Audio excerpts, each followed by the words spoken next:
Mr. Speaker, I rise for the point of a personal privilege. The delegate has the floor. Thank you, Mr. Speaker. And ladies and gentlemen of the House, we're past halfway through the session. I thought it was important to stand up, just take a few moments to look at what we did and what we didn't do. Mr. Speaker, during the last election cycle, energy reliability and affordability were widely acknowledged as bipartisan concerns. Members of leadership in the majority even signaled that changes to our energy policy, including the Virginia Clean Economy Act, were likely necessary. There were promises of affordability and reliability. Well, now we're past the election and past crossover, and no meaningful reform has been enacted that will significantly lower electric bills or address growing reliability concerns. But yes, we passed a few measures that kind of work around the edges, and some of that I supported, but we should not ignore the larger reality. We are on a collision course when it comes to electric affordability and reliability.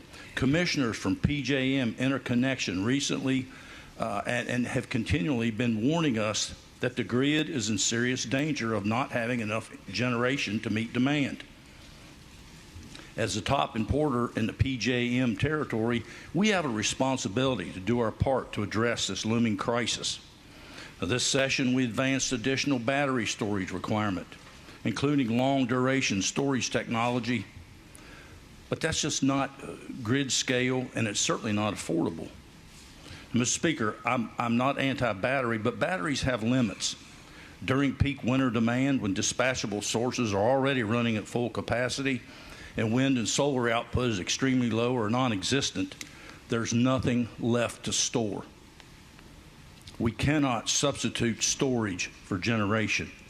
Now, both sides say they support an all-the-above strategy, and I'm glad to see the other side finally acknowledge nuclear as part of that conversation. But, Mr. Speaker, natural gas must remain part of the mix also for the foreseeable future.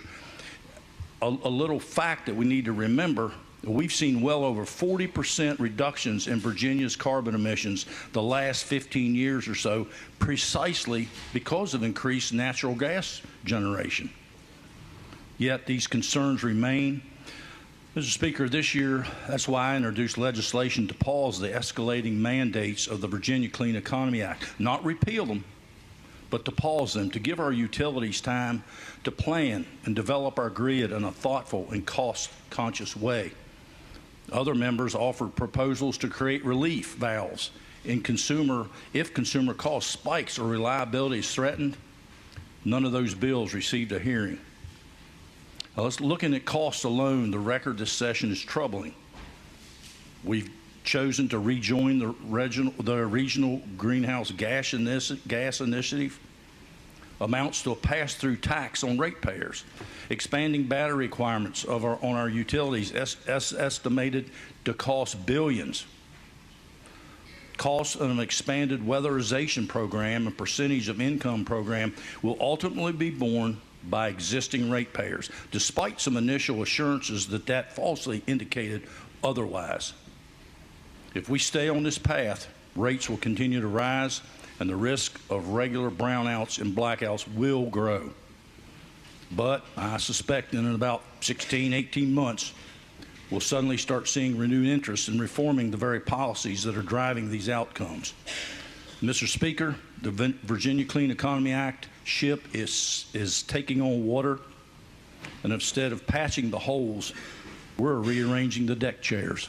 Thank you, Mr. Speaker.